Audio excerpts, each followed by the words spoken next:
Hi there, and hello, everybody, and welcome back to another fun and fantastic week of love and action TV and podcast Deconstruction Junction, January 10th, 2025. Can you believe that we're about a third, if not already a third, through the top month of this year? It is absolutely nuts. I am Dr. Flo, online coach and mentor. I help bold dreamers follow their bliss every day by encouraging, equipping, and empowering them to use their time, talent, and treasure for good trouble and the making of it on the planet. I am a co-conspirator and I have an accomplice in the wonderful Tara Paolo studio, who I believe is in a position to introduce herself to the crowd. I am. You guys are lucky because the baby is being quiet for a moment. I'm Tara Prello. I'm your resident white-facing biracial multi-passionate musician, and I talk about the issue that no one child wants to talk about and push you to do the same. I will say that oftentimes I feel like I'm talking about the ish and then like suddenly it becomes popular culture, but I don't know if that's just like the universe and the algorithms being like, I heard you talk about this, so now I'm going to send you the stuff, or if it's just that I'm always ahead, which is cool. You could Uh, be on the pulse of what's happening around you and walking it in could be. mindfulness. It could be. Um, and also proud to be an accomplice to all of the things because we do many things. Isn't it interesting how we went from ally to accomplice to abolitionist? If you're not an abolitionist, what are you doing? Like, come on. Anyway, okay. I Are almost said you I almost said to arsonist to burn it all down, but then that's too soon. just a Shout out little? to LA. Yeah, shout out to LA. Listen, I've seen the posts, y'all. I've seen them. I know that it's not just rich people that live there. I'm sorry that you're losing your homes. And also, when do y'all want to talk about climate change? Like for real? Like I know it's too soon, but like, do y'all want to talk about it yet, or no? Piper wants Wow. to talk about it. Chewbacca. We would love to have more accomplices on this show. You see where it says your name here question mark? I pulled one of those yesterday in my adopted black artist post. Where are you?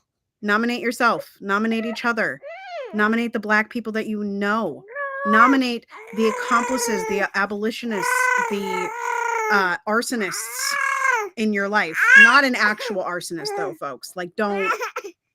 People who want to tear down and demolish the status quo. That's what we're here for. And we're going to start it. Tara, you. Yes. Okay. It's really small. Hang on. Let me go to full screen. All right. I got it. Things I believe should be free. And this is just, I feel like where we start. You know, like the things you should know about Dr. Flo and I is that this is where we start. Like when we wake up in the morning, this is it. Things I believe should be free: food, housing, healthcare, childcare, water, Palestine, Sudan, the Congo, everyone. Like that's the base, y'all. Things we believe should be free. That. All of those. And it really, I feel like, should go like the bottom, like the bottom to the top. I feel like things that I believe should be free. Everyone. Congo, Sudan, Palestine, water, childcare, healthcare, housing, and food. Um, but in no particular order, I agree with that particular thread. So there's not a lot to chat about because I feel like we agree with the person that wrote this. But I just wanted to bring it to the table that like we can hold. There's this like okay, because there's something at the end that you're going to get a kick out of because you love Christina and I love Christina. But anyway, I feel like there's this real like there's a dichotomy, otherwise known as a binary, that happens sometimes where people are like we can only focus on one issue, or they're like holding all of the issues makes me too sad to do anything. Neither of those are helpful. Neither of those are helpful. I'm so like I understand that one thing activates most people, right? Like you have an abortion and so then you're an abortion activist. Oh, you know someone that had an abortion. Oh, you live in Minneapolis and you saw George Floyd murdered. So you're activated, right? However, you going hard for your one cause does not negate all of these other causes, and it doesn't mean that you don't have space to hold more than one thing. We can hold multiple truths, and we have to hold multiple truths, and we have to fight for the liberation of multiple groups of people, and we have to fight for freedom of food, healthcare, housing, these things that are basic human needs that literally every human being needs. We have to do that. I think it's like, why have access to all of this wonderful technology to connect us to the solutions to our problems and not enact them? Right. Also, speaking of technology, because we've been having this conversation with a certain group of people lately, as far as this morning, well, you've been having a conversation. I've been dealing with my screaming child. Um, but anyway, I got another one right before I got on here. There was a comment that was like, well, where's the link? Literally says in the post, go to the link in the bio. I really debate, and we talk, Dr. Flo and I talk about this all the time. Like, is it that people really don't know how to use their phones? Or is it like, I don't know what it is, but it's very strange and it's not helpful to getting all of these things free. You know? Like I genuinely don't understand it.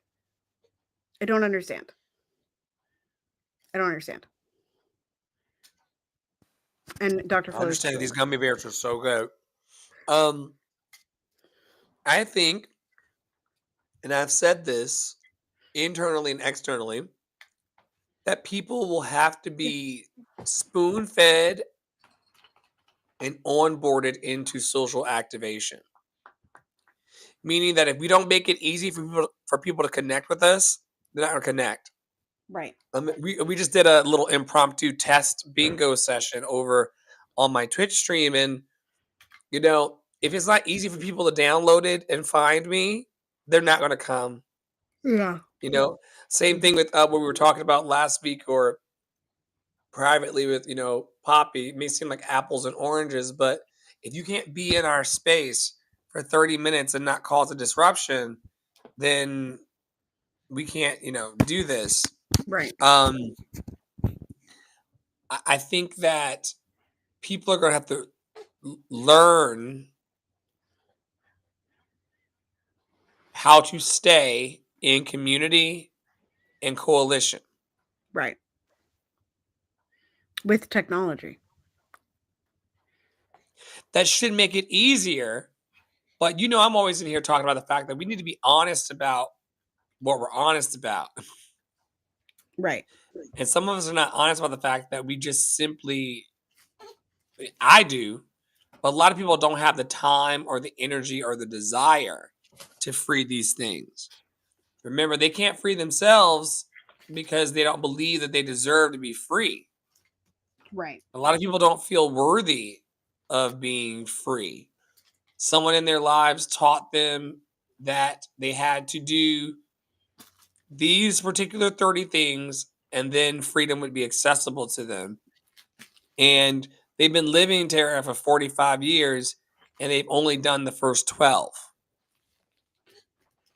So if we don't convince them that they're enough in their 12th item of the 30 things that their now dead parents told them that would make them add up and measure up, if we can't make them see that they are enough and loved and lovable exactly as they are today, there will be no freedom for anyone else because they'll be trapped inside of themselves. And they will not care about Congo or Sudan or Palestine or water or childcare or healthcare or housing or food because they're trapped inside themselves. And if I don't have freedom, can't nobody have freedom. Right. So we have to encourage, equip, and empower the people to find the confidence and the courage to desire freedom more than anything else. Because once you are fully desirous of your personal freedom and then you allow that internal freedom to overflow into your community, that's when it starts to have that ripple effect. This is why we've been hinting at it You know, these projects that I'm working on now locally will require joy. It will require it will right. God, great joy, joy, It joy. will. It will. If hope and joy and some kind of joyful event can't be around it, we're going to be oppressed and suppressed into oblivion. And I'm not doing this regime this way. That's why we started deconstructing already, because I'm not doing this new regime, not new regime, new old regime this way. Right. The But current we'll get back president to it. and the past president. Crazy. All right. Speaking of What's which, next? Speaking of, presidential bullshit. Let's go.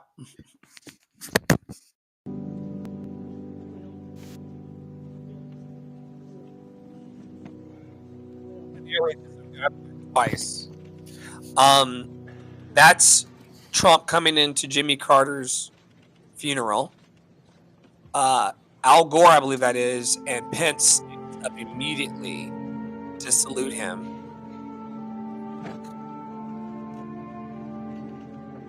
He will sit and then watch this buddy behavior or just establishment keeping the peace.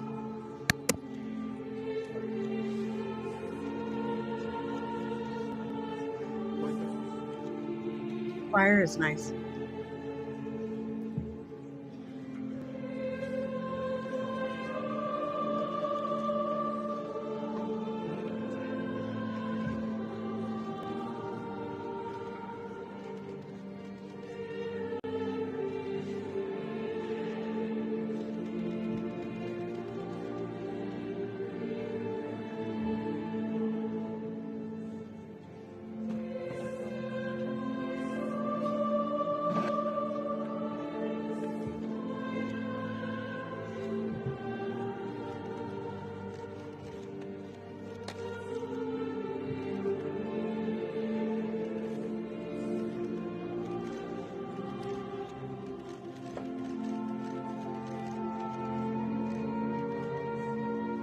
How did Michelle get out of this? And like, why did they plan Obama next to Trump?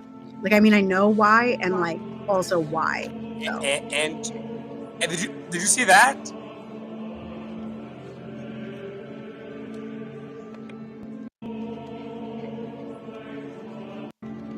That was like football behavior.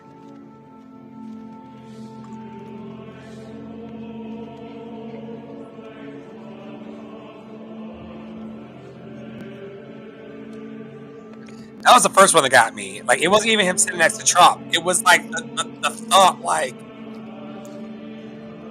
we homeboys? Weapons of mass destruction, much?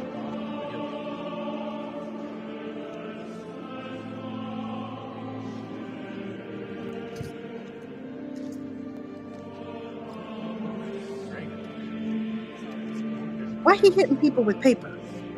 What you doing? Because he's a child. He's always been with the horseplay and the nonsense. The choir still sounds amazing. And that tempo child, so slow. I need you to watch the Clinton salute. Look at the way Bush got up.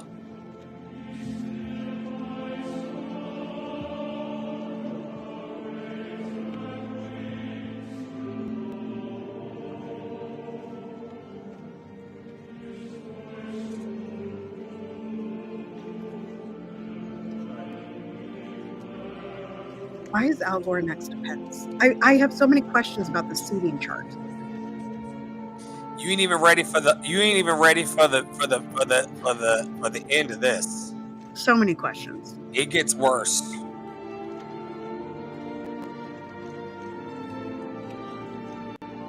Hillary's hair be looking cray cray. Child. I didn't even think I have the end of it.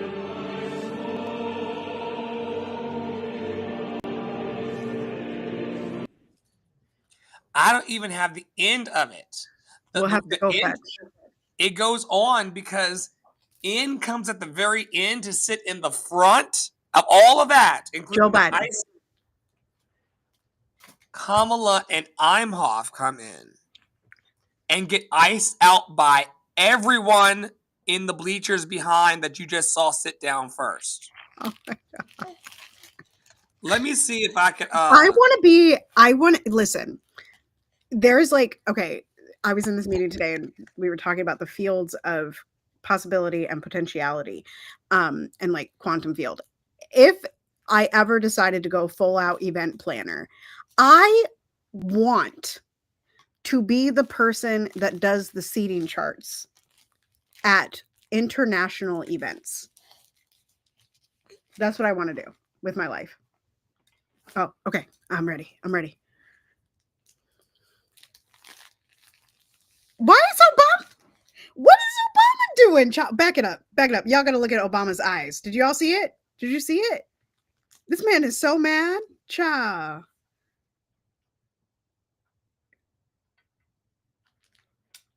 Why are they talking like that? Oh my God. Exactly. It's all a joke. The whole thing is a joke. And you saw Kamala's mouth go up. You see that? She just went. Oh, yeah. She did like a little sneer. Look back to see Obama and Trump just hanging out together. Doug be looking hella uncomfortable. He's always. He's no Tim Walz, I'll tell you that. He's just like. He looks so uncomfortable. Oh my God.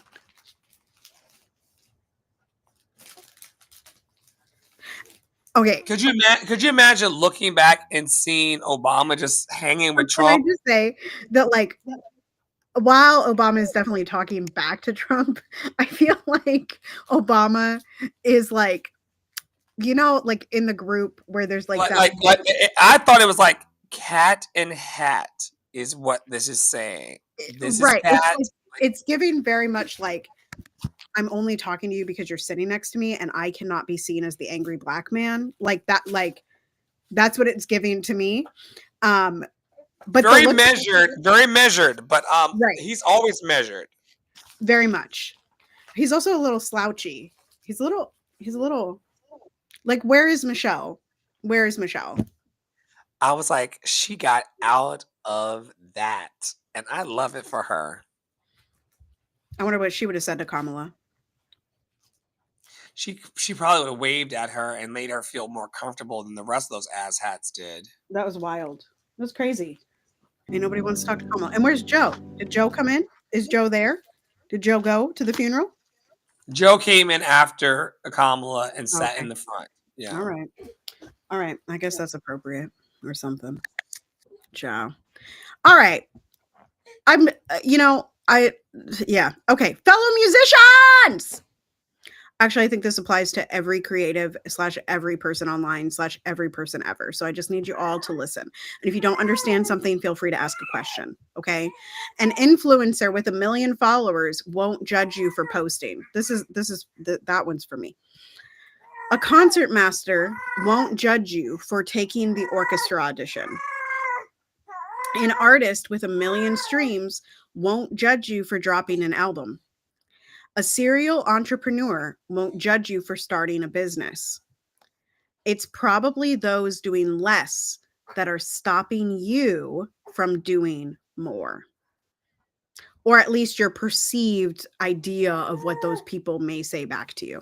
And I thought that this was an excellent thread because Dr. Flo says this often, but I think it's a good reminder that, like, they're not going to judge you for doing the things that they did to get to where they are. They're not, these people that we perceive as better or perceive as more advanced, right? They're not going to judge you for that. I found that people that had more than I had at that type of level, like the aspirational kind of level, to not even be thinking twice about what anybody else is doing. They're so focused on what they've got going on, so passionate about the things that light them up. They're not thinking about discouraging someone who's on the rise.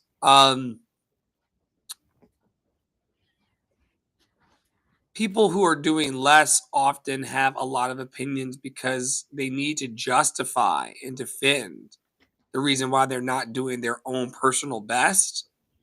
And the way they do that is trying to tear down the people who post, audition, drop the album, and start the business. Because if you're doing it under similar circumstances, right? We had the same friends, we hang with the same people.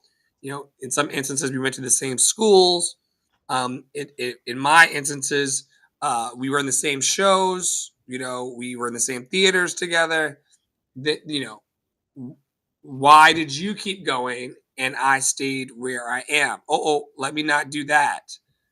Let me just discredit it, or in my case, ignore it altogether.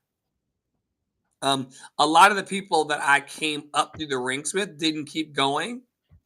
So now there's not a lot to relate about without there being some kind of like, not me imposing it, but a superimposed toxic shame in the space.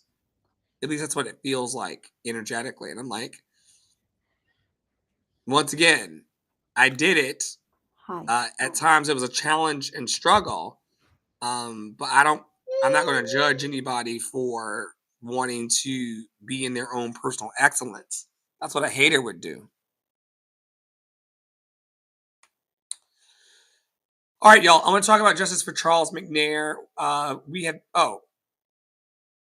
been I thought you were stopping me. I halted me for the previous slide. We have been engaging this organization for almost a week now. There is a gentleman named Charles Anthony McNair.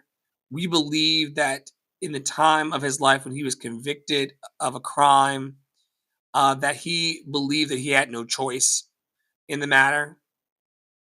And we just want to speak his name and encourage everyone to go to our link in bio and continue to fight for his freedom.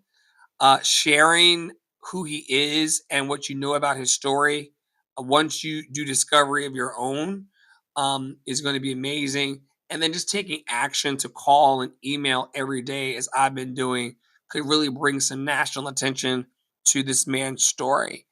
Tara, what sticks out to you the most about Charles Anthony McNair? When I look at cases like this and when I see them come across, one of the things that I think, I look at things as like, okay, what questions am I going to get?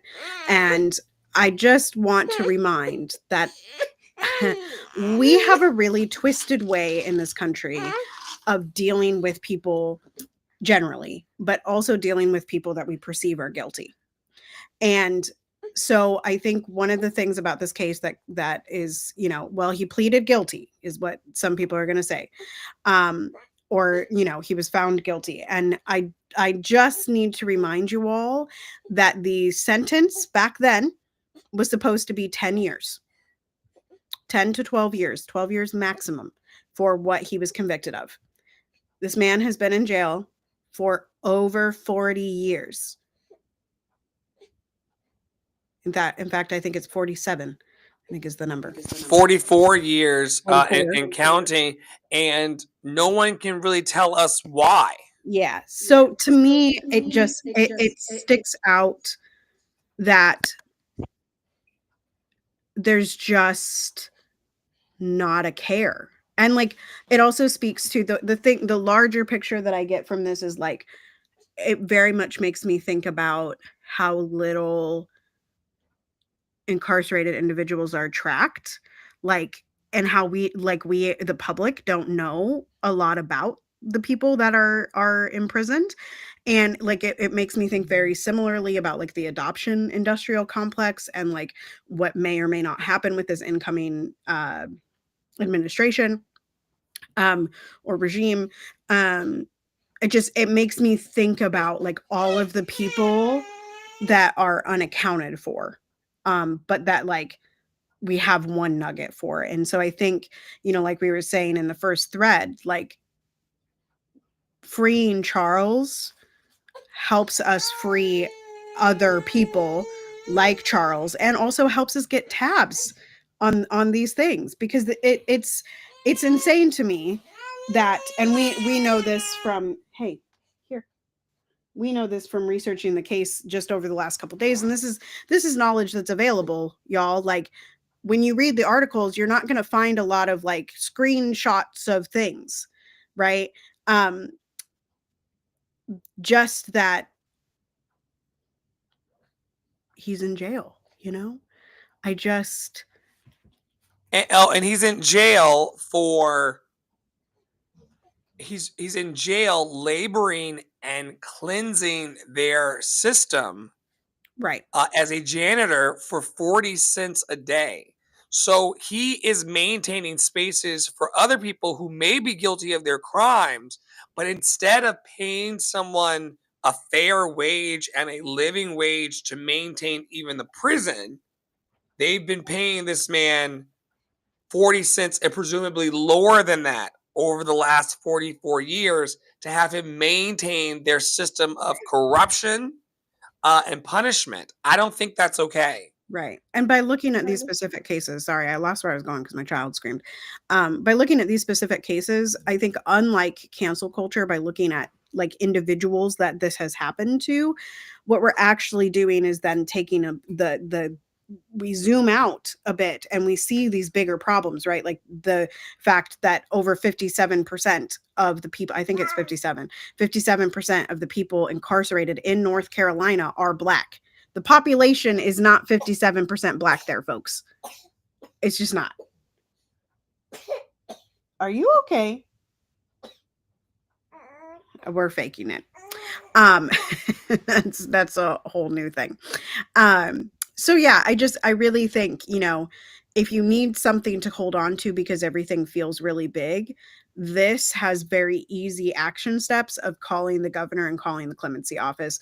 And there's an email set up for you at lovedandlovable.bio.link, lovedandlovable.bio.link, lovedandlovable.bio.link if you choose to engage this. This is something you can hold that helps one person get free. And if we can help one person get free, then we can help a group of people get free. And then once we help a group of people get free, we can help a lot of people get free, you know, and then we can help the world be free and liberated.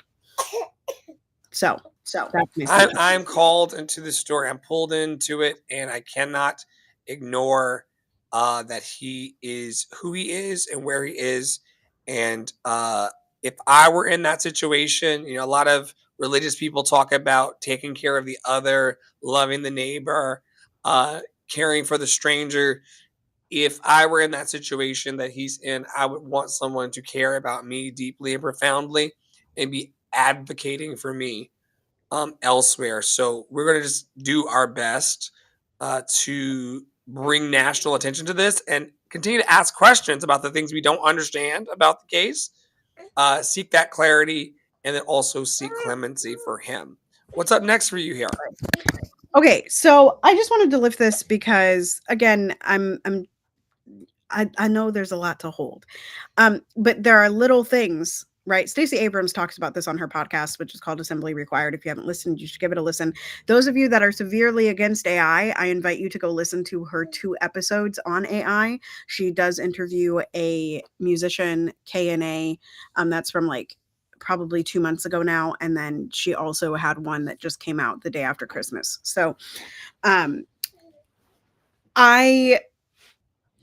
Stacey Abrams talks a lot about like the small things. She calls it the toolkit, like the things that we can actively do as one person, right? So like we're talking about Charles McNair. You, one person out there, you can call the governor's office. That is something small that you can do, right? So one of the things that I can do as an activist and as a person in the classical music field with the gift of singing and with a gift of learning music and with a gift of the things that I do is to introduce people to Black music, right? And Black composer music specifically, because it is so underrepresented in the classical music world. And sorry, that made me think of, there were all these videos on on the TikToks of, they were like light skinned, and I was like, no, dark skinned. Represented. It's been represented. All the music has been represented. It done did be represented. Here.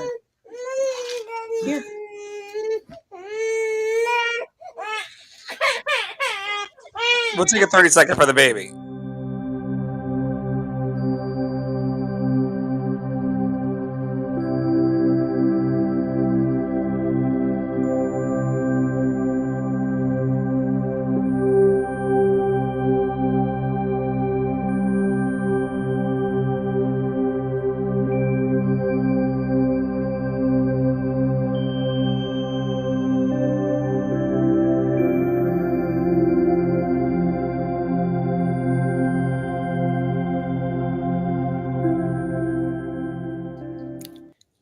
And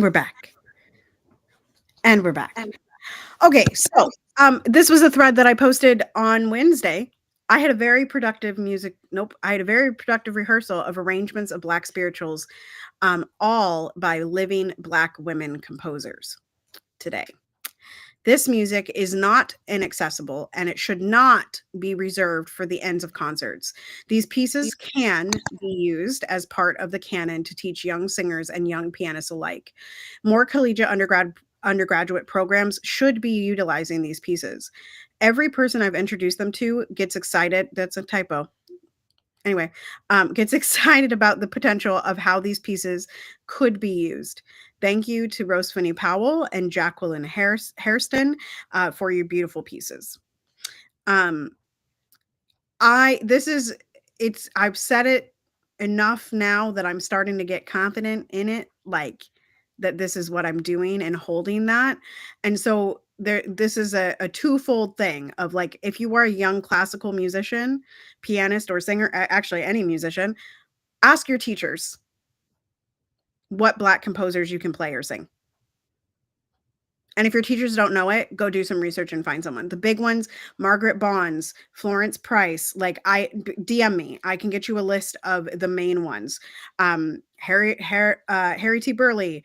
There's a ton. Moses Hogan. Like, there are so many.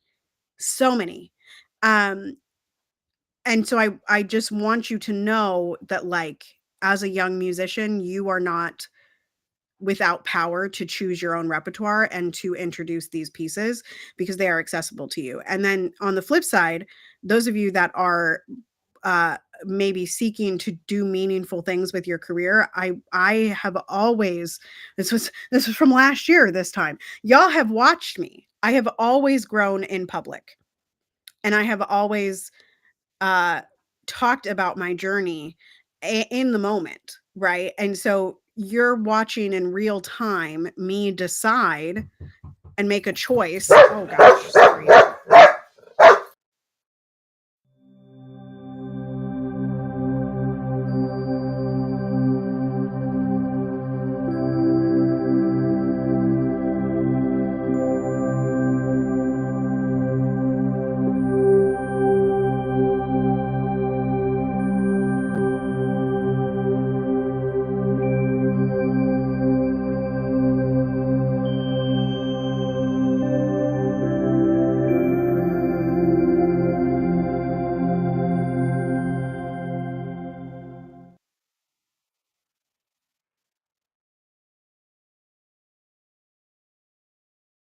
We've watched Tara over the many years blacken the canon. That's what I call it.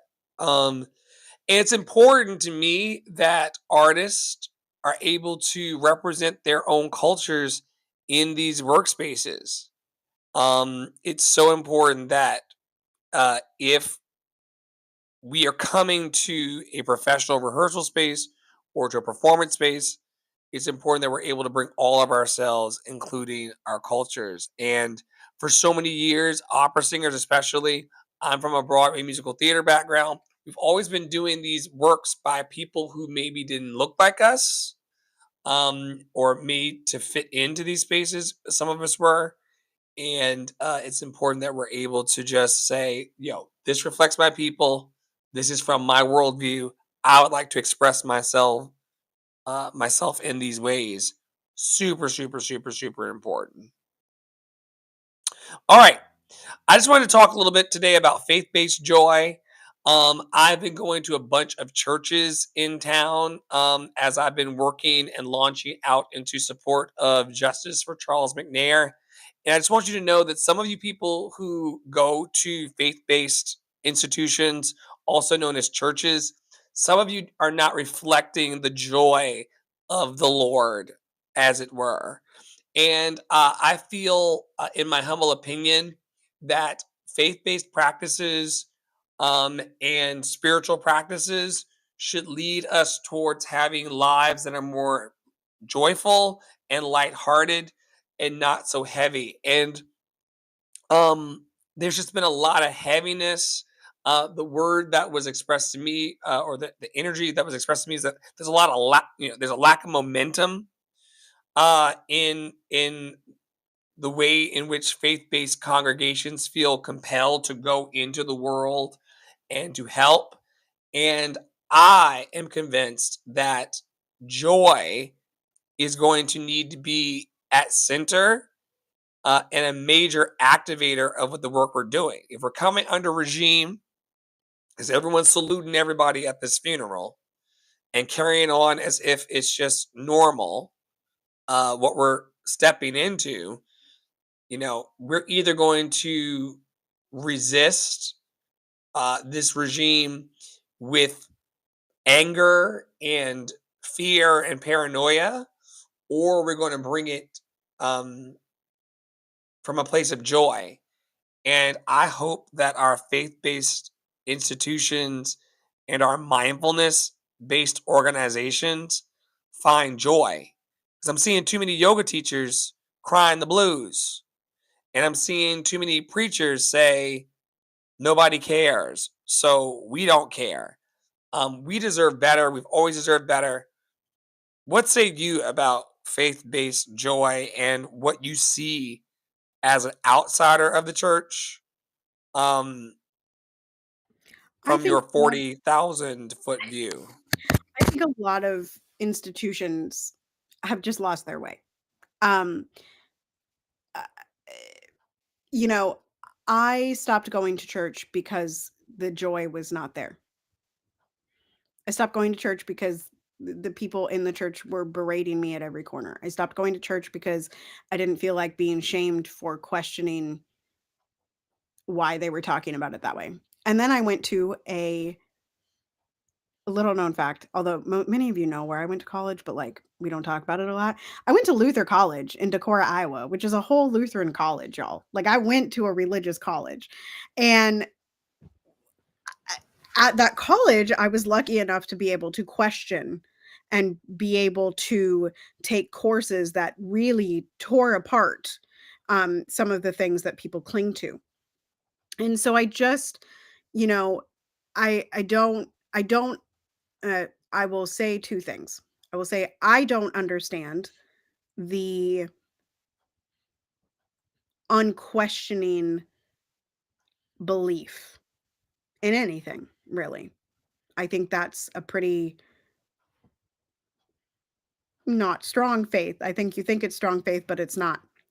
Um, and I also just think these institutions get in the way of the good that that number of people can do,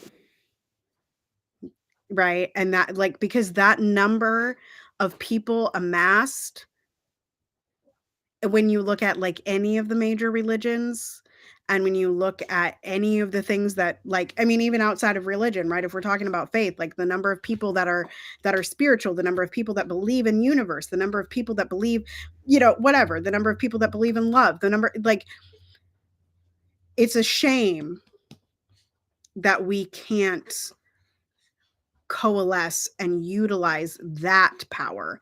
And Crutches and Spice talked about this. I sent it somewhere, and I might have even brought it to Deconstruction Junction, but talked about hard and soft power. And I think there's a lot of faith and joy in soft power. And I think we can use more of that. So I absolutely agree that I think the reason that a lot of young folks are not activating, they're not in church, they're not running for office, is because so many of these institutions have lost the joy of it. They've just lost any kind of relevance, because who wants to go into something that makes you feel like crap every day? Right? That's it. And they're going to continue to hemorrhage people until they learn how to throw a good party. Right.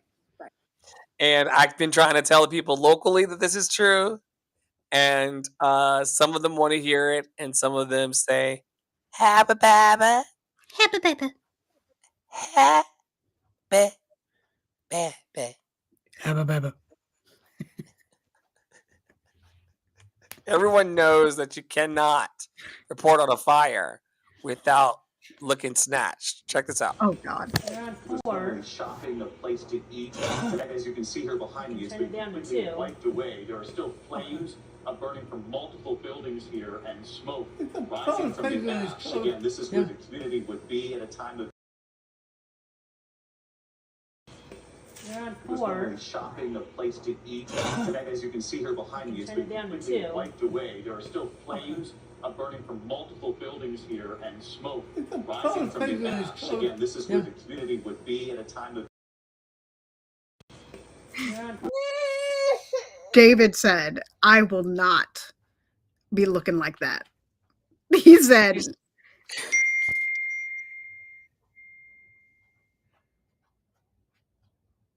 sorry, my husband texted me. Anyway, David really done said, I will be snatched. Thank you so much. Yeah, like I'm not going. I don't care if the whole town is on fire. If I am to stand here in this firefighter outfit, it is going to show what my fitness trainer is able to do for me. And what I think is so funny about it is that people don't really recognize that all of these newscasters, especially at that level, are members of the Actors Union. And so a lot of them move on the news and behave on the news the way that very highly trained and skilled actors and performers and presenters would. And seeing him cinched like that at the back, the way you would at a photo shoot, and it's all facade. It's all facade. And even when it's not all facade, it is partially one. And so you can't believe in the hype because they're trying to tell a story. And part of the story is his presentation. So that someone can be sure that he's not swimming in his outfit. And so that he looks better than George. You know what I mean? Like that's a whole thing. There's a whole thing. Say it again. So he looks better than George. Stephanopoulos. Yes. Because David is the younger. Listen, there was drama. You know what I'm saying? David went out for the job because y'all know George used to be the political. Now David's putting clothespins on his clothes. So. Shakedown in the house. Shakedown in the, what do you call it? In the bullpen. In the newsroom. In the newsroom. Oh my God. We're not doing that again. All right. On you. Just hit play. We love Nicole. We gotta dance, y'all. Motherfuckers gotta dance. We gotta dance. We gotta dance. We gotta dance. We gotta dance. We gotta dance right now. We gotta do something to move this energy around. We gotta do something to move this discourse around.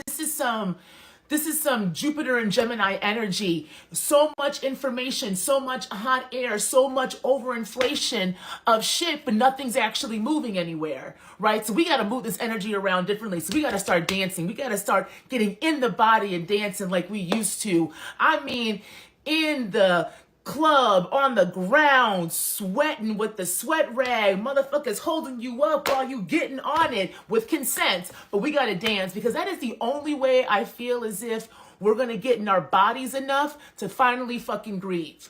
Because right now, people refuse to grieve. We refuse to grieve the fact that this idea that we can just fix something with one election, or we can just do it if we have the right concept or theory, is going to get us anywhere. Y'all, we have got to embody our reality. And if it means we got to be dancing and fucking, we better be dancing and fucking right now with consent and protection, okay? But I'm being serious. Because just talking ain't doing shit no more.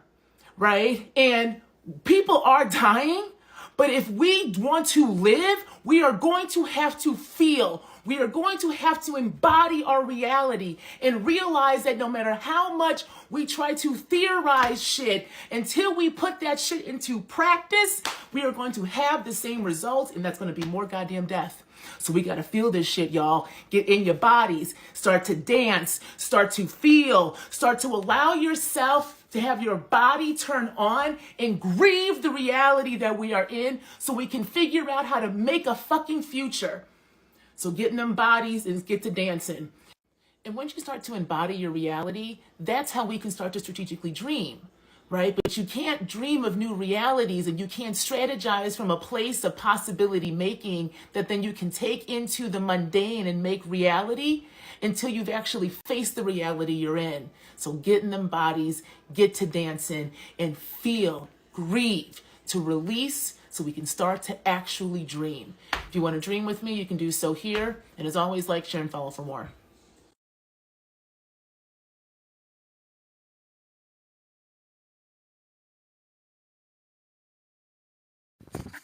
I'm with her.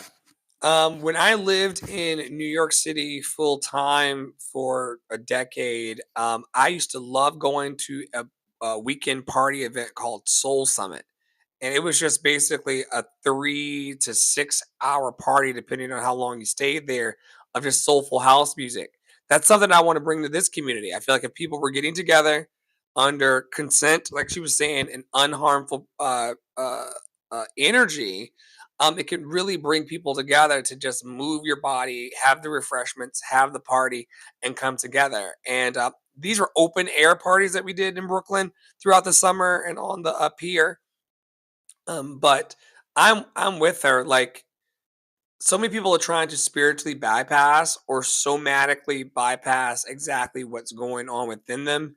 And that doesn't benefit anybody. We talk about this here in the community all the time. If you tamp down your emotions like beach balls, they're going to eventually bounce out the water, and they could bounce out of your water in a way that's not healthy for you. So, why not move the energy, become one with where things are feeling in your body, where emotions are and where they move through you. We're a dancing house here. Poppy Bar is always twerking on something, and I'm always in the kitchen on my TikToks and my Twitches, spinning somewhere. We're heavy on dance here, because that movement is another way to just keep things from settling in and getting so heavy. You know, you can actually shake it off, as that wonderful Taylor Swift says. Shake it off, shake it off. I don't know. I think my child is trying to poop, y'all, because there was just a large fart that happened. So it's part in the that's happening. We're having a bowel movement. It's a thing that happens to babies. I don't know if y'all knew. If your baby doesn't poop, that's a problem. You should get that checked. Not You just should a also get it checked baby. if you don't poop. Right, I'm about You to don't. say it's a universal concern. What I loved about this video is not only like the encouragement to dance, the encouragement to get your body moving, like to move the actual energy. I think that's really like something that we have to do. Y'all, like, So many of us, because we live in the world, feel things, and then we sit in whatever that hypnotic rhythm of that emotion, right? Instead of moving through said emotion. And we talk about it all week long in boosts, y'all. Today's third eye Friday, which I think is that up? No, it's not. Yesterday's is up though. Throat chakra's up. Heart chakra's up. Those two are up. But we talk all week about moving through the parts of your body where those emotions end up sitting, where those feelings end up sitting. And I really think that some of y'all have been asking for ways, and you don't believe that it's this simple to like move the energy. It's as simple as singing. It's as simple as holding somebody's hand. It's as simple as dancing when there's no music. It's as simple as dancing with music. It's as simple as playing with your dog. It's as simple as throwing a basketball because you thought it was fun. Like, it is that simple. And the other thing that she says that I want y'all to catch is, it's in the second half of this video, is yes. And I believe in conversation. Y'all know I created a whole group chat because I believe that people need to learn how to talk to each other. And I still very much believe in that. I don't think we know how to talk to each other, y'all. And I think that is a huge part of why things don't move. But I think the other part of it is that half of us are so caught up in books and caught up in learning and caught up in like acquiring the knowledge that we're not doing anything. Right? We could have, Love and Action Network could have sat on this Charles McNair case until we had all the facts. Because we don't. We will openly say we don't. The one fact that we do know is that this man has been in jail for 16,471 days for something that carried a 12-year sentence, which, just by the way, that's a lot of difference, right? So This we know. That is a factoid we know. Now, we could have waited. We could have read all the articles. We could have blah, blah, blah. Instead, we showed up on the internet and we said, hi, this is what you can do. That's action. And so, yes, we need the education. Yes, we need the conversation, and we need the action. And it's the action part that the majority of people never take. They never take. For whatever reason, you never take it. And that's the part that we absolutely need. So if it starts with dancing. We know why. We know why. High school never ends. Right. High school never ends. If you go with the idea that high school never ends. My child's just on the move. We're good. Oh, I see. The child's on the move. I was like, am I on the move? I was like, you were like looking in into, I was like, I know, the child was over there and now is behind the computer. If high school never ends, there will always be people standing against the wall wondering why no one's asking them to dance. Right. And that comes from the wallflowers. And that comes from the fear and paranoia of a parent or some adult figure disparaging and dislodging the courage and confidence of the child. Your child is very courageous and confident right now. Incredible. The only way that would be dislodged or discouraged, or that they would not have that same type of go get it in them, would be if at some point in their growth process you began to discourage that. We are not we don't isolate as humans. Like, humans like to explore and to expand. The only reasons why we don't is because of implanted fear. And we have to disrupt that. You and I reparent each other a lot. Around the stinking thinking that we got from the people who raised us about what we're capable of doing. And the people who taught us, child, or tried to teach us what we were capable of, and they was wrong. They taught us how to, they taught me how to use half of my breath. Mm-hmm. Mm-hmm. They taught me how to stay small. You know, yeah. Told me my voice didn't matter. Yeah. Yeah. Or they taught us to the extent that they could, and then believed that because that's the extent of what they could teach us, then that's good enough for us. We wanted to grow more. All of this stuff is not happening in a vacuum. It's happening in real life. And so, yeah, let's dance it out. If not for any other reason than the fact that tomorrow's not promised. And so joy is something that we can step into the day if Dancing you in the want to. grocery store, y'all. I do that. My husband looks at me every single time. He's like, "Do I know you?" And I was like, "You better stop dancing." Are you dancing to the music in your head or the music that's on the overhead PA It depends on the system? day. There's no music in the Aldi. There is music in the Hy-Vee. There's no music in your Aldi? No. I always have headphones sponsored by the Tara Paola Foundation on my head, so Beyonce's with me everywhere I go, just like Jesus. Just like Jesus. Just Okay. like Jesus. The crowning glory. In case y'all wanted to know the drama on TikTok, here you go. Yeah, just this is Oscar worthy. We gotta dance, Why y'all. does this Motherfuckers gotta keep dance. happening? We gotta dance. We gotta dance. We gotta. I swear to you all that I copy the right links and then it still ends up being a different link. That's okay because it is Rate Hizzle somewhere. Here she is. Oh, you're getting the preview. Oh no, where is the thingy? Where's the thingy? Y'all help. Okay, there you go. Private chat.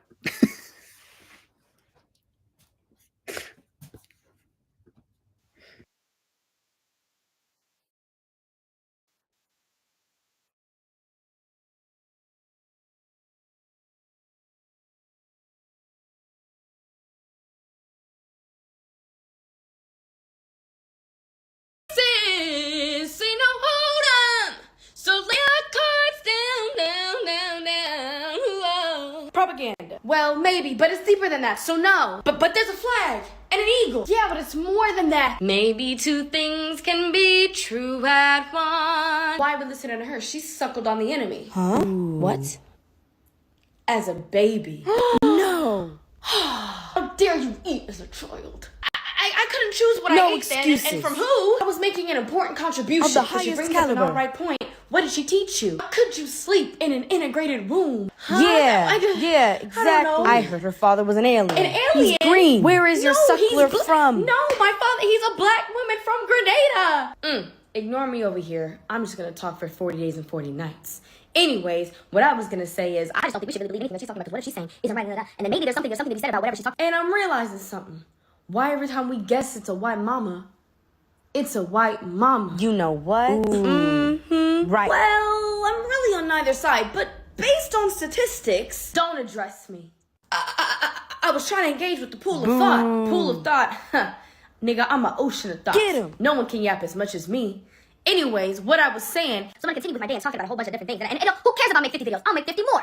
Alright, well, I'm not helping anything. I should see my ass out like y'all are telling You me should. to. You only talk to women. Be a man. Dang, y'all, I didn't know it was gonna be that bad. She's shorty wilding over there a little bit, right? Yeah, I'm not gonna talk about it no more. So apparently he's talking about me in secret. Of course he is. How did you find out? It was me. You. No one could see this coming. We're shocked. That's right.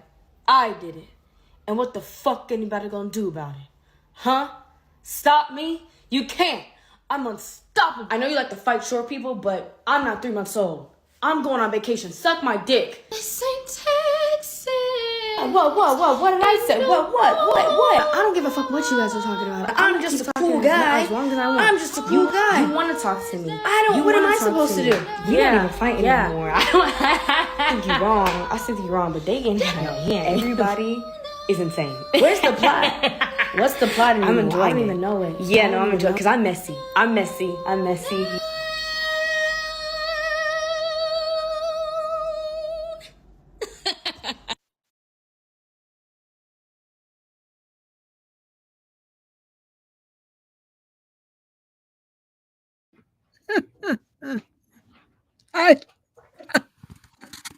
That whole skit is the chaos of our society on full display. It is also the entirety of the TikTok drama. So those of you that don't know, last week we talked about the biracial discourse that was happening on TikTok, which was because of the Beyonce discourse that was happening on TikTok, which has devolved now. So the suckling on the oppressor, that was the suckling on the teat of the oppressor, which is what Miss Thang said about Hannah, she always holds her hand like this. I don't know why I don't know.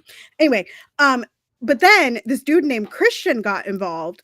Like, just like he was like, yo, like 70% of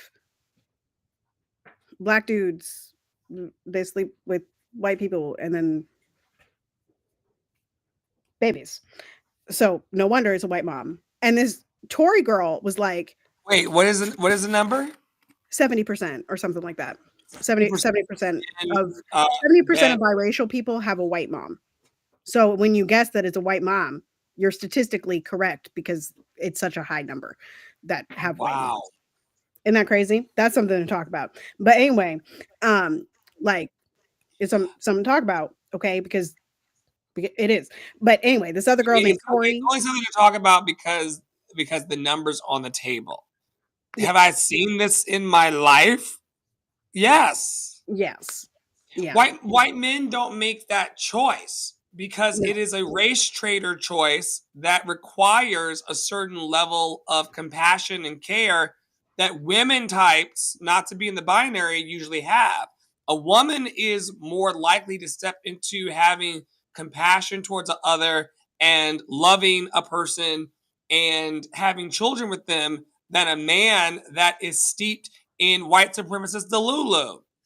We Right. all know that white men pay a different price for bringing, not different price. I'm not trying to be that, but we've known in society that the price is different for a white man to bring a black woman home than it is for a black man to bring a white woman home. Despite all the shit that black people talk about, don't you bring that white woman in here? I heard it too. It's still more likely to evolve that way in all of my lived experience that I've seen. I can go down a list. Agreed. So And not the biracial children that I know, but the white girls who have the black baby fathers. right. Well, and like okay. I'll finish the story and then I'll say something to that. So like Christian happened to stitch a video from this girl named Tori about that. So he stitched this video and then he was like, well, statistically, it's like, duh. And this girl, Tori, what Christina was referencing, this girl, Tori, made 49 videos about Christian and how horrendous Christian was. For Christian saying, these are the statistics. And Christian was like, to his friends only, he made a friends only video, was like, yo, this chick made 49 videos about me. Like, what the fuck?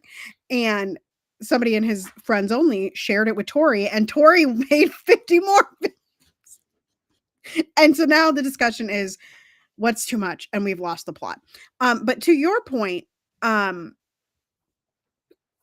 this is a point that some other people have made on TikTok. Like, we spend so much time talking about how, which I find, I'm just like, I don't know where y'all get this from. But that white or that culture comes from the mother. And I think that's presuming that, like, well, first of all, it's leaning into the idea that men are not responsible for the children that they create. And that has always bothered me, and this is a whole different subject line, but, like, when I worked in healthcare and I was sitting at the front desk, it always bothered me that regardless the age of the birthing person, that person becomes the guarantor of the child. So it's always placed on the person that actually gave birth, and there is no responsibility placed on the person that impregnated, right? And it takes two, right? It takes a sperm and it takes an egg. That's what it takes, y'all. And so I find it really odd. I understand why we come for white women. I get it. I agree, folks, that white women are the most dangerous category. However, I don't understand why this whole discourse has not included absent black fathers. Mine was not absent, but absent black fathers, which is why so many biracial people are removed from black culture. Right? Like, if we really want to talk about it, like, who is supposed to teach these biracial babies about blackness? The white woman? that y'all done left the baby with? But then you don't want Who is so at times removed from Black culture itself, so doesn't know how to instill that kind right. of. Right. And then we don't, and then, if they try, then we're like, well, no, you can't come into those Black culture, which I'm not, again, y'all, white women are dangerous. Then you That's end not up what I'm going saying. to But then you end up going to undergrad with a biracial person who doesn't even know they're Black and says racist things to you because they thought it was okay. Like, yo, right. Or the biracial child takes, again, my dad was an absent, y'all, but like, it still took me into adulthood to recognize some of the things that were said to me as a child were microaggressions and racism. Because I did grow up in predominantly white institutions. I grew up living in my white mom's house. Like, these were things that took place that removed a lot of my Blackness. And if you guys have known me for the last 10 years, you have watched the journey coming back to like who I actually am, right? Which is solidly biracial. not Y'all back to my thought roots. Not back to my back roots. to my roots, child. Back to who I am. I didn't say roots. Said back to who I am. Back to who I was born to be. I didn't say roots. We got name this episode. I didn't say roots. I didn't say roots. Kota I didn't. Kente. I didn't. But yeah, this biracial discourse got a little yucky, and it was a little, and y'all can go listen to this podcast episode that I made about it. Like, it's called Waking Up Biracial. My child just locked themselves in the room. That's cool. I might have to get that. We're gonna see. But anyway, it's okay for right now. I think we're just playing with the door. But yeah, it was really interesting to wake up to 100,000 likes and comments on a video that basically said you're not part of the Black community because you suckled on the teat of your oppressor, as if we had a choice when we were born, as if we had a choice when we were made to be born what we are. Like, y'all both white and Black, y'all exposed an awful lot. Y'all showed your asses over the last week and a half. That's also a conflation of an idea, because who was really suckling on the teat was the slave masters and their children on the Black mothers. That's Right. the Well, accurate telling of the story in and history. the other accurate telling of the story is that biracial babies, yes, we were not in the fields, but we were in the house with closed doors. Like, it's not, and I think, I rightfully so, there is a lot of stigma surrounding biracial people because of what was happening in the 60s, 70s, and 80s of white presenting biracial people deciding to be white passing, right? And completely negating their Black heritage. However, that is not what I see from the biracial community currently. That is not, I would not say that is the majority stance of biracial people today. Biracial people today understand that they are both, and we are also whole, and we are also Black. Like, we are biracial Black, right? Black biracial, whatever y'all want to say. Like, I think that, like, it's just, no one has a choice for how they are born. And when we really think about it, like, you can't take people's, and this happens in the trans community too, right? Like, you can't take people's identities just because they don't look the way that you want them to look, or the way, and just because they speak the way that they don't speak the way that you want them to speak about a topic. You can't take people's identity just because you disagree with them. And that gets to the dehumanization of it all, right? Like, actively, communities that are oppressed and are marginalized are utilizing tools of the oppressor. And what just happened on TikTok in the biracial discourse was a whole bunch of white supremacy coming out the mouths of Black people, monoracial Black people, right? And some biracial people were like, yeah, I agree. I shouldn't have time. And I'm like, you are distancing yourself from your blackness. And that is wrong too. Because you are. And that was the problem in the 60s, 70s, and 80s. So again, I understand the history, and I really, the Christina's video was just funny to me, but it brings up the interesting conversation of like, how do we utilize the tools of the oppressor? And is there ever a time that we should? And how much anti-blackness is being directed at Black biracial people. Because there's a whole lot of biracial people that look a lot more Black than me and that want to engage in Blackness, but on the internet are forced to not because there is so much anti-Blackness spewed towards them. So, all that to say, keep doing the work. Quit taking people's identities, or quit trying to take people's identities. That's a weird thing to do. It's weird. Stop trying to tell people who the fuck they are. That's weird. It's weird. It's weird. Also, biracial people are a symbol of the inevitable future, and people don't like that. They're resistant to change. People who want to stay in cultural tribalism don't like a physical representation of change walking about. And the people who wanted things to always be only Black or only white, they cringe when there is a living, breathing example of inclusivity and love. Biracial people jump the barriers of all of the limitation, and they can't stand it because they're fucking dinosaurs. Moving along, I'll make this very, very quick as we come to the end of our session today. We're so grateful for your participation. You're in Love and Action, Deconstruction Junction. Tara Praolo Studio and I, Andre and the Flow, jump on every week to deconstruct these large ideas that we have about life and try to make sense of them in public.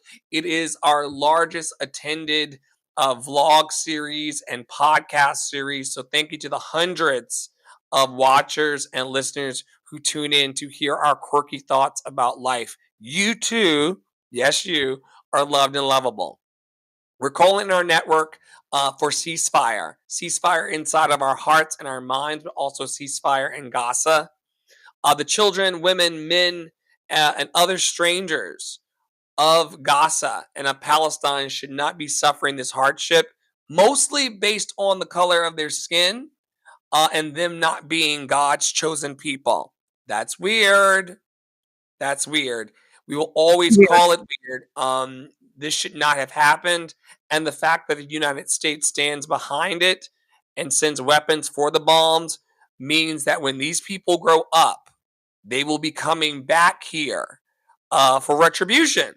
Because if you killed my mom and my grandma and my sister and my family, I would want you to pay for it as well. Nothing good can come from war. Nothing good can come from this retribution. And unfortunately, it seems like we're stuck in a cycle that serves our governments and capitalism. And that's unfortunate.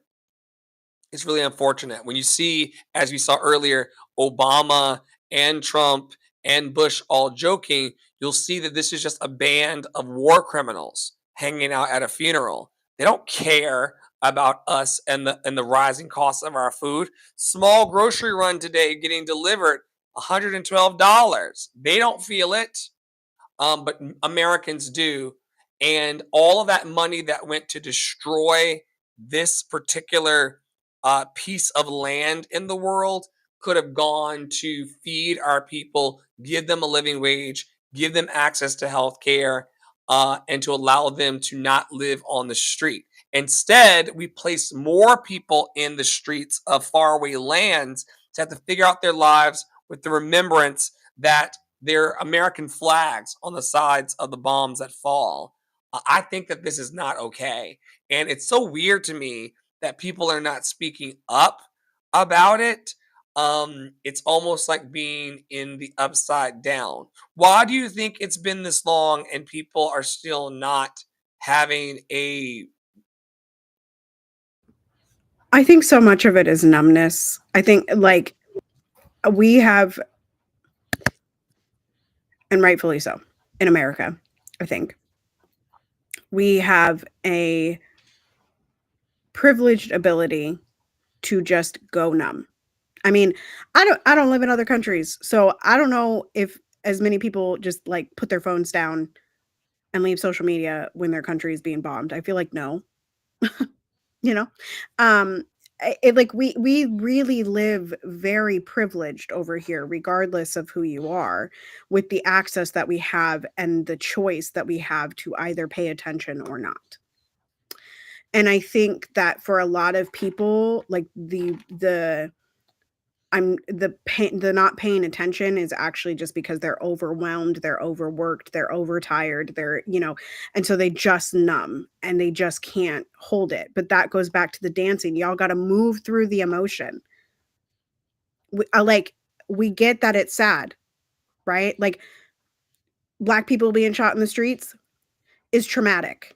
That's traumatic, right? And it comes with a lot of guilt. It comes with a lot of sadness. It comes with a lot of anger. It comes with all of the things. And that doesn't get us anywhere, right? And so the option is to numb ourselves and just ignore it, or to pay attention and keep fighting. And I think a lot of people just really don't understand how to activate, or in how easy a way it is to activate. I mean, literally all like saying ceasefire now to your Instagram stories. Instagram stories will create it for you. There are templates still in my bio, taraprilo.com/links, for you to go download. Like, these are not crazy or unattainable things to do. You don't have to build a whole network. There's probably a network you can plug into, right? There's probably somewhere near you that you can go volunteer. There's probably somewhere near you that's hosting a mutual aid campaign. There's probably someone near you collecting food. All of those things may not be sending aid to Palestine and Gaza, but they're helping the people around you, which means that more and more people can be activated and wake up because they're not starving, because they're not tired, because they're not overworked, right? And I think the recognition of the privilege, even though it's hard earned, y'all, like, I get it. I get that we're working hard. I get that there's a lot of things to hold. But the option is not to put down your phones. I mean, we're not talking about Ukraine anymore. How often do you hear Ukraine, right? It's about to be the 4-year anniversary in February. It'll be 2 years in Gaza in October. And actually much longer than that, right? It'll be almost 80 years. So the numbness has gotten us here to right in this moment, where it feels like, as activists, as light workers, as people that are willing to keep on saying the things, that we often feel very alone and very isolated, right? I often feel that way, for like even being a person on the internet that like oftentimes lightly treads on current events, right? Or I just thread about it. I often feel very isolated in that, even though I'm in communication every single day with Dr. Flo, who is oftentimes much louder about it, right? It's isolating. I get it. But what I need you to know is that there are people out there still talking about this. There's people out there still fighting for this. A lot of them are Palestinian. A lot of them are Black, right? Because we get that all the struggles are interconnected back to that first thread that we share. And we're also being censored. Like those of us who are saying ceasefire now, all they have to do is push a button in their program that says keep all of the ceasefire. If they say CEASEFIRENOW in any way, make sure they don't see each other. It's the equivalent of people trying to run to help. And which way do you need me to go for the help? Oh, that way to help, and then the next person comes and they go that way to help, and then it's like they're dividing our resources to make the change on purpose. All of these people are going to come under class action lawsuits in the end for the ways in which they manipulated us at the beginning. Yeah, it reminds me of, sorry, go ahead.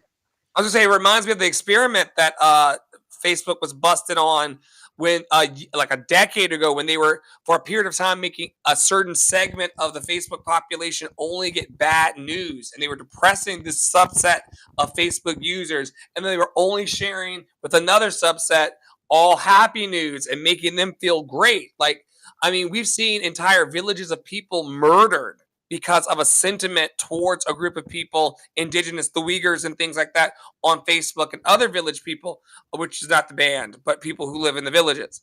And it's just bad. It's really, really Yeah. bad. And we have to be super vigilant in these times, because these phones have overlords and overseers as well. And most of And them they are white. do not. Most of them are white. And they're also cisgender and men and also heterosexual. But, you know, nobody wants to talk about that.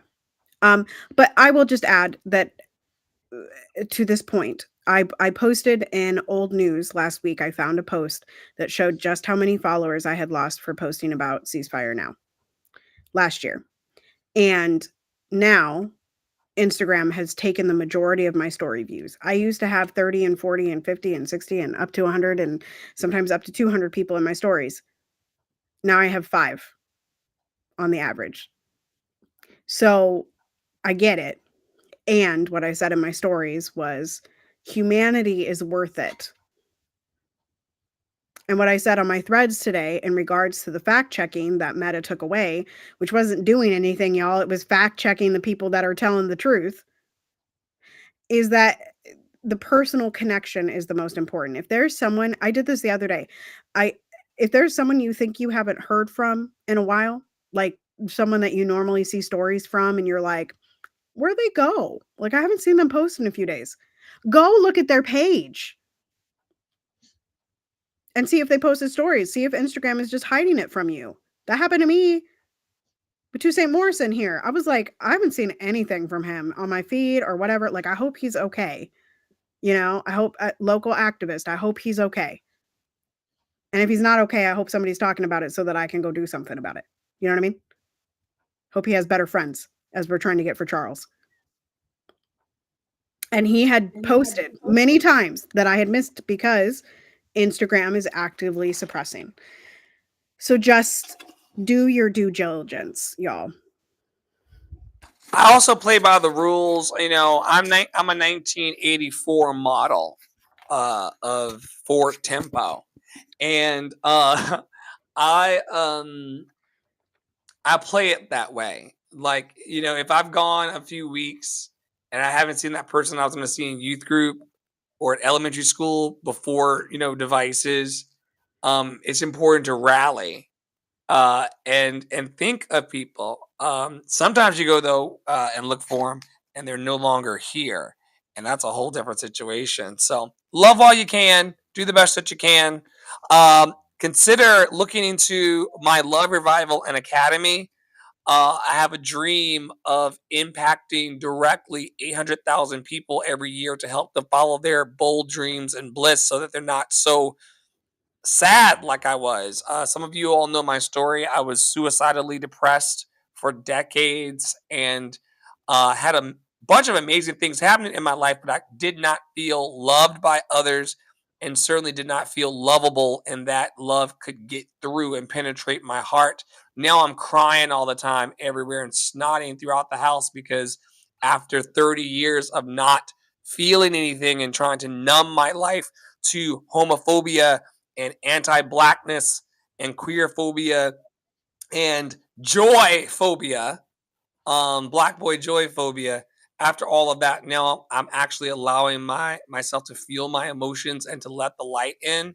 And I cannot wait to share many stories of local community advocates, local community artists, and also a bit about what I've gone through to get happy, healthy, free, loved, and lovable in life. So check out the Love Revival and also Love and Action Academy. Tara, It's helping me spearhead Adopt a Black Artist program. There's so many Black artists that need support, help, and encouragement, but you all are so mousy. And the thing that I want to share about this particular slide tonight is we have a saying in New York, closed mouths do not get fed. And so if you are a person out there who's needing support in any way, no one can read minds. So please reach out to our team, reach out to someone in your life who you know loves you and supports you, and ask them to take you in.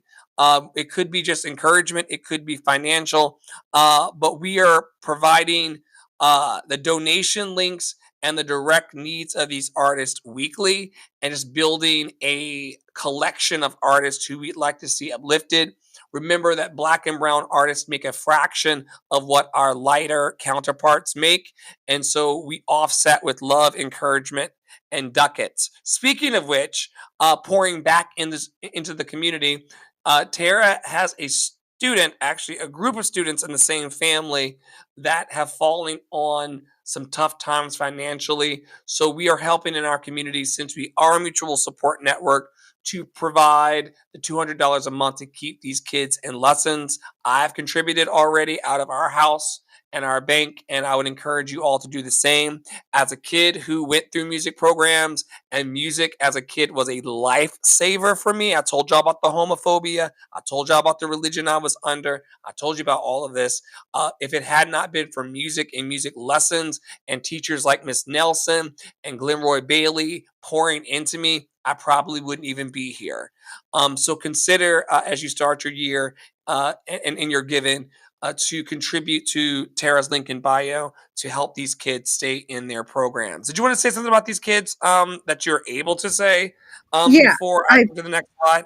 I had to check with the family, but this is the two students are a 14-year-old girl who is phenomenal, and she is just learning to embrace her very high soprano voice, which you don't get a lot of at that age, and is really hoping to get a lead role, is auditioning for something at the end of the month for a lead role. And then her sibling is a non-binary 9-year-old who just booked the lead in I can't remember what the musical was called. It was some off the beaten path musical, but booked the lead, sang, I think we worked on 9 songs from the show. So at 9 years old, singing 9 solos in this show.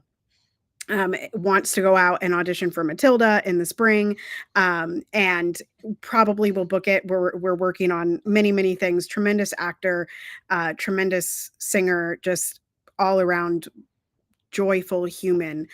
So those are the two students that I am hoping to keep in lessons and help them out, help their mom out with this particular situation.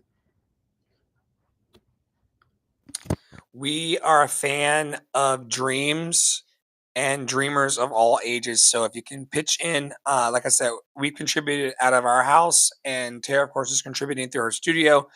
So tap in if you are able to do so in this season. I'm also looking for people who are bold, who want to build something bigger than themselves. It's going to be at the intersection of music, theater, and art, and also inclusion for everybody. I believe that everybody deserves to have joy in their lives, dance, and meaningful contemplation and mindfulness practice. And so we're bringing that to the world through the Love Experience and the Freedom Band and cabarets and all kinds of cool kid things. If you're interested in auditioning for us and sending us your materials, and also letting us know what your rates are, because we do intend to pay artists living wages in order to kick it with us and spread love as we build the project, please send your audition to our link in bio. We would love to connect. I'm also teaching classes in the areas of vocal performance, life, and a few other disciplines. I drop these lessons throughout the week through free master classes. They're also available through our course catalog. So if you want to take one of our courses that's sitting on the website and you don't have the funds right now, let me know, because what I'm doing is not teaching every day, because Charles McNair, the Justice for Charles McNair project, and other projects are starting to consume my life.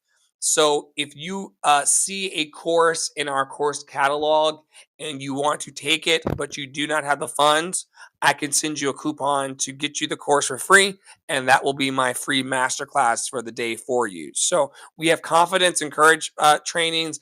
We have some ritual of vocal performance trainings, and we're working on others. But I will not be appearing in Twitch and TikTok every day to teach because the schedule is starting to get pretty tight and will continue to get tighter. Like my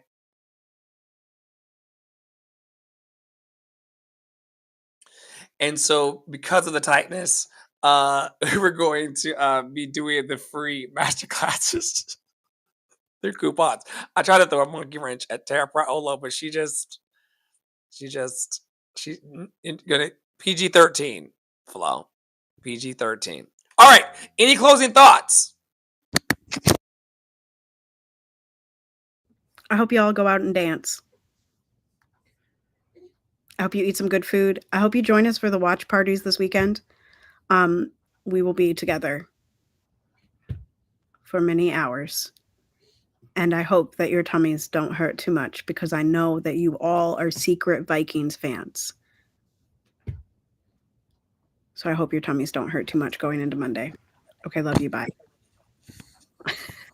Thank you, Tara, for always playing in the sandbox with me and all of my crazy. You are a joy to be a co-conspirator and accomplice of magic with. We've talked a lot today about bringing joy back into faith-based institutions. We've talked a lot today about joy being an antidote for the harm and violence caused in the world. We've talked a lot about joy being a protest in and of itself. Every time that you choose to laugh or to smile or to dance, you are an active protest. And so continue to have that joy, especially for you activists. It doesn't have to get so heavy. We're going to restart and revamp and rebring online the Pleasure Activism Book Club that's still in pipeline and still available to all of our members.